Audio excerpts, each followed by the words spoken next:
नमस्कार, राष्ट्र गर्व में आप सभी का बहुत स्वागत। मैं हूं सुशांत सिन्हा। कहा जाता कि आने वाले दौर में जंग जमीन पर नहीं बल्कि आसमान में लड़ी जाएंगी, और यह काफी हद तक सच्चाई भी है। अरब देशों को ही देख लीजिए, जमीन पर एक सैनिक नहीं उतरा है और खाड़ी के कई देश धुआं धुआं हो पड़े हैं। ईरान से लेकर बहरीन और कुवैत से कतर तक तबाही का मंजर है।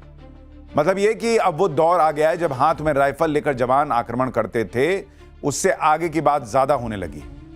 आज का दौर हवाई जंग का है, जिसकी जितनी ज्यादा एयर पावर होती है, युद्ध में जीत के उसी के पास ज्यादा मौके होते हैं। और यह बात प्रधानमंत्री मोदी अच्छी तरह जानते हैं। इसलिए देश की सर्वोच्च सत्ता पर विराजमान होते ही ऐसे बड़े फैसले लिए गए जिसने देश की वायु शक्ति को कई गुना बढ़ाया।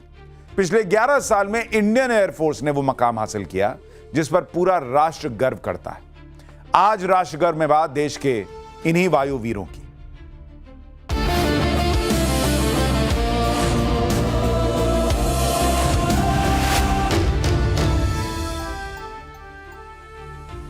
देखिए, जंग हथियारों से सिर्फ नहीं लड़ी जाती, हौसलों का बड़ा इंपॉर्टेंट रोल होता है। लेकिन यह आधा सच है कि भाई हौसला होना जो है वो बड़ी महत्वपूर्ण बात है। पूरा सच है कि हौसले के साथ ही जवानों के हाथों में अत्याधुनिक हथियार होने बहुत जरूरी है। पिछले 11 साल में यही हुआ। देश की सुरक्षा में तैनात जवानों के लिए सरकार ने हर वो हथियार मुमकिन कराने की कोशिश की जिसने देश की तीनों सेनाओं का कई गुना मनोबल भी बढ़ाया और उन्हें ताकतवर भी बनाया। खास तौर से भारतीय वायुसेना में एक क्रांति हुई, ऐसी क्रांति जिसने सिर्फ एक दशक के दौरान देश की वायुसेना को इतना ताकतवर बनाया जिससे हिंदुस्तान का हर दुश्मन खौफ खाता है। प्रधानमंत्री मोदी और उनकी सरकार के साहसिक और दूरदर्शी फैसलों से देश की वायुसेना इस बुलंदी पर पहुंच पाई जिस पर हर भारतीय गर्व करता है। कुछ महीने पहले ही world directory of modern military aircraft की रिपोर्ट आई थी जिसके मुताबिक भारतीय वायुसेना अब दुनिया की तीसरी सबसे ताकतवर एयरफोर्स बन गई है। इस रैंकिंग में भारत ने चीन को पीछे छोड़ दिया है। अब सिर्फ अमेरिका और रूस भारत से आगे है। यह उपलब्धि न सिर्फ भारत की तकनीक में तरक्की को दिखाती है बल्कि यह भी बताती है कि इंडियन एयरफोर्स आधुनिक युद्ध के हर मोर्चे पर पूरी तरह तैयार है। मौजूदा वक्त में भारतीय वायुसेना के बेड़े में 1800 से ज्यादा विमान है, जिनमें 31.5% करीब लड़ाकू विमान है और 29% हेलीकॉप्टर, 22% के आसपास ट्रेनर एयरक्राफ्ट है। एक दौर में लड़ाकू विमानों की कमी से जूझने वाली वायुसेना के बेड़े में आज दुनिया के सबसे आधुनिक और ताकतवर विमान शामिल हैं।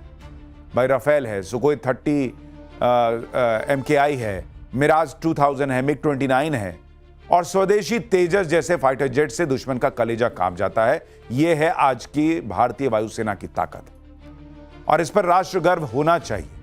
देखिए रिपोर्ट। आसमान में ये गर्जना चारों दिशाओं में गूंजता है विजय घोष।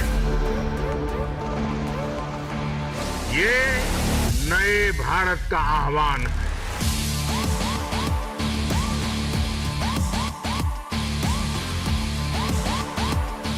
आसमान की बातें तो निराली होती ही है, इसमें कोई आश्चर्य नहीं कि आसमान में अपनी शक्ति का परिचय देकर के भारतीय वायुसेना ने हर देशवासी का ध्यान अपनी ओर खींचा, हमें सुरक्षा का एहसास दिलाया। दुनिया की हर चुनौती से निपटने की ताकत है, हर मोर्चे पर दुश्मन को खाक में मिलाने की काबिलियत है और हिंदुस्तान की तरफ नजर उठाने वालों पर जल थल नभ से बारूद बरसाने की कुवत है।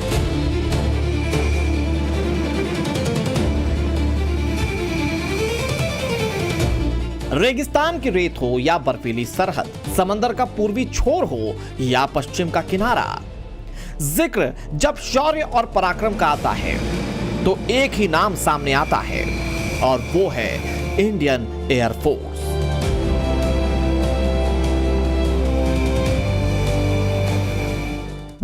आतंक के आकाओं को अब समझ आ गया है।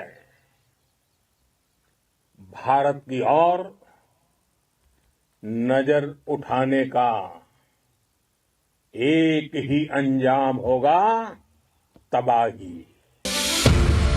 प्रधानमंत्री नरेंद्र मोदी ने जो कहा वही सच्चाई है। हिंदुस्तान की तरफ उठने वाली हर नापाक नजर का अंजाम तबाही ही है। भारतीय वायुसेना वो महाशक्ति है जिसकी परवाज दुश्मनों का कलेजा कंपा देती है। पिछले एक दशक में देश की वायुसेना की ताकत कैसे बढ़ी, ये जानना जरूरी है।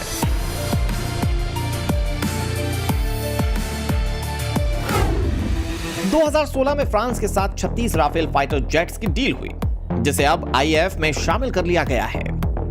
भारत ने स्वदेशी रूप से निर्मित 83 तेजस फाइटर जेट्स के लिए HAL के साथ एक बड़ा सौदा किया है। रूस से अत्याधुनिक S-400 एयर डिफेंस सिस्टम खरीदे गए, जो वायुसेना की हवाई सुरक्षा को अभेद्य बनाते हैं। एयरबस के साथ 56 C-295 परिवहन विमानों का सौदा हुआ, जिसमें से अधिकांश भारत में ही बनेंगे।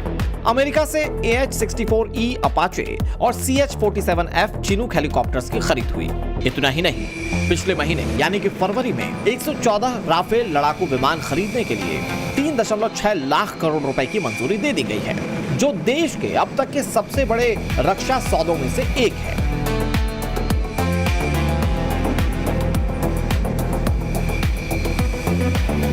खास बात यह है कि आत्मनिर्भर भारत के तहत इनमें से ज्यादातर विमान भारत में ही तैयार होंगे।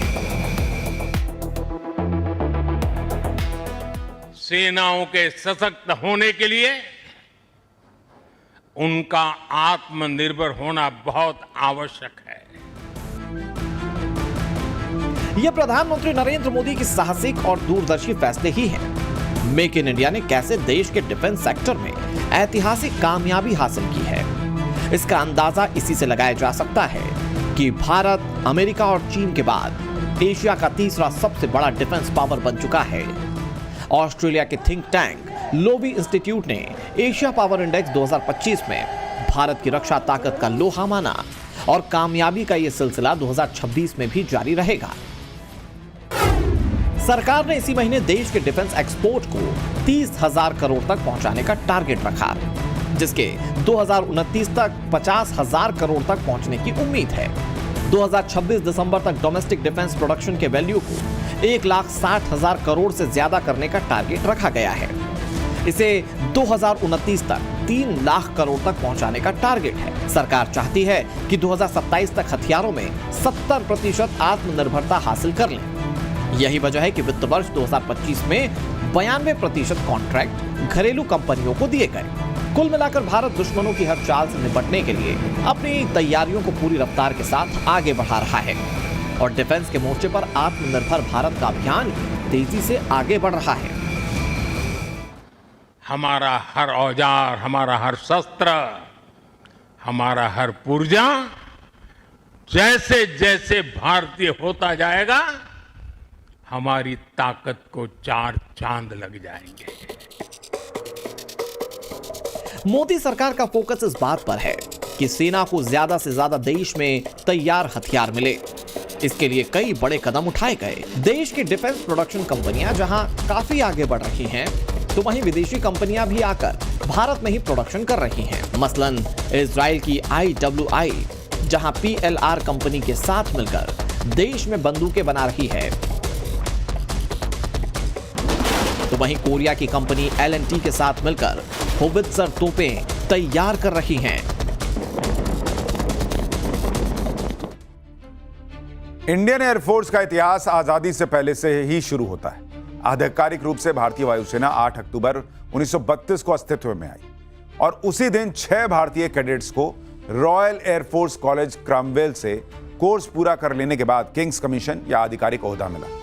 इनमें से 5 कैडेट पायलट बने और 6ठे कैडेट को ग्राउंड ड्यूटी ऑफिसर की जिम्मेदारी दी गई। इन 5 पायलट में से एक थे सुब्रतो मुखर्जी, जो बाद में भारतीय वायुसेना के प्रमुख बने। इनमें से एकमात्र मुस्लिम पायलट थे AB अवान, जो मुल्क के बंटवारे के बाद पाकिस्तान चले गए। 1 अप्रैल 1933 को कराची में भारतीय वायुसेना की पहली स्क्वाड्रन का गठन किया गया था।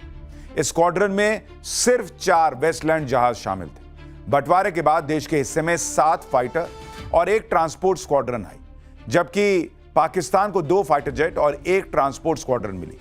भारतीय वायुसेना के पहले प्रमुख थे air marshal sir Thomas Amherst. 1 अप्रैल 1954 को एयर मार्शल सुब्रतो मुखर्जी भारतीय वायुसेना के पहले भारतीय चीफ बने। इसके बाद इंडियन एयरफोर्स ने युद्ध से लेकर मानवीय मदद के हर मोर्चे पर इतिहास बनाया। 1962 के भारत चीन युद्ध में वायुसेना को लद्दाख और नेफा के दूर दराज के इलाकों में तैनात भारतीय सैनिकों को रसद पहुंचाने की जिम्मेदारी दी गई। लद्दाख में सैनिकों को पहुंचाने की जिम्मेदारी भी भारतीय वायुसेना को मिली। लद्दाख के चुशुल में एयरफोर्स के इतने जहाजों ने लैंड किया कि उस वक्त वहां स्टील की प्लेट से बनाई गई हवाई पट्टी करीब करीब टूट गई। इसके बाद 1965 और 1971 से लेकर 1999 तक करगिल के युद्ध तक एयरफोर्स ने पाकिस्तान पर इतना बारूद बरसाया जिसे याद कर पड़ोस का आतंकी मुल्क पाकिस्तान आज भी कांप उठता है। वैसे इंडियन एयरफोर्स सिर्फ जंग में ही दुश्मन को सबक नहीं सिखाती। दुनिया के किसी भी कोने में रहने वाले हिंदुस्तानियों पर जब भी मुश्किल आई है, एयरफोर्स हमेशा सबसे आगे रही। लेकिन करीब एक दशक पहले इंडियन एयरफोर्स ने एक ऐसा ऑपरेशन चलाया था जिस पर हर देशवासी आज भी गर्व करता है। अब उसके बारे में सुनिए। ये 2015 का साल था। अरब देश यमन में गृह युद्ध छिड़ा हुआ था। सरकार और विद्रोही गुटों में भयंकर तरीके से मारकाट मची हुई थी। एक दूसरे पर रॉकेट्स दागे जा रहे थे और इस बारूदी बवाल के बीच हजारों भारतीय यमन में फंस चुके थे, जिन्हें पूरा भरोसा था कि प्रधानमंत्री नरेंद्र मोदी और सरकार हर हिंदुस्तानी को सकुशल यमन से निकाल लेगी। देशवासियों, मैं आपको ये बात बताना चाहता हूं, संकट की घड़ी में हम पासपोर्ट के रंग नहीं देखते हैं।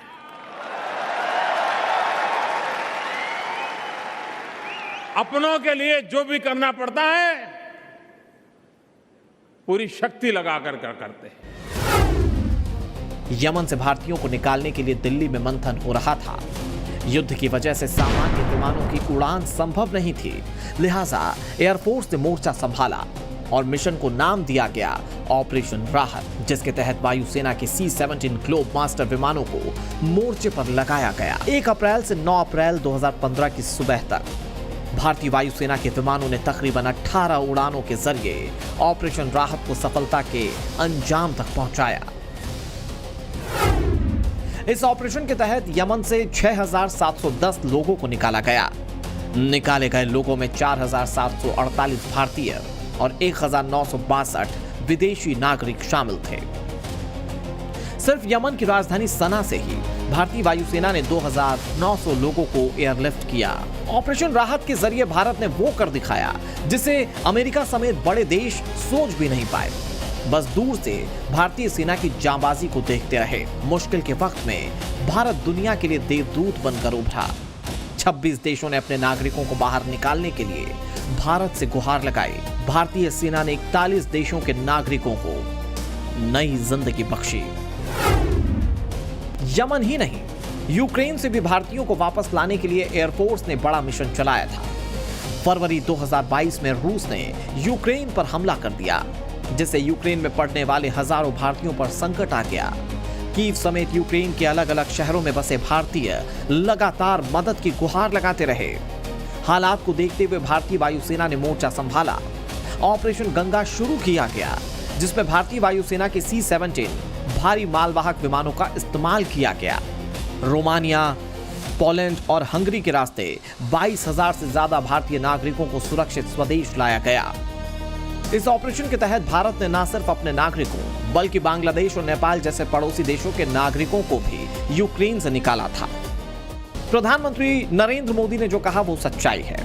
ऐसे एक दो नहीं बल्कि कई ऑपरेशंस हैं जब विदेशी धरती पर फंसे अपनों के लिए भारतीय वायुसेना देवदूत बनकर पहुंची, चाहे जंग में सुलग रहे देश हों या कुदरत के कहर से कराहते शहर हो। जब भी जरूरत पड़ी हर मोर्चे पर हमारे परवाजों ने अपनी काबिलियत साबित की। और रही बात ताकत की, तो 2016 की उरी सर्जिकल स्ट्राइक, 2019 की बालाकोट एयर स्ट्राइक और 2025 में ऑपरेशन सिंदूर जैसे ऑपरेशन से इंडियन एयरफोर्स की ताकत से दुनिया वाकिफ हो चुकी है।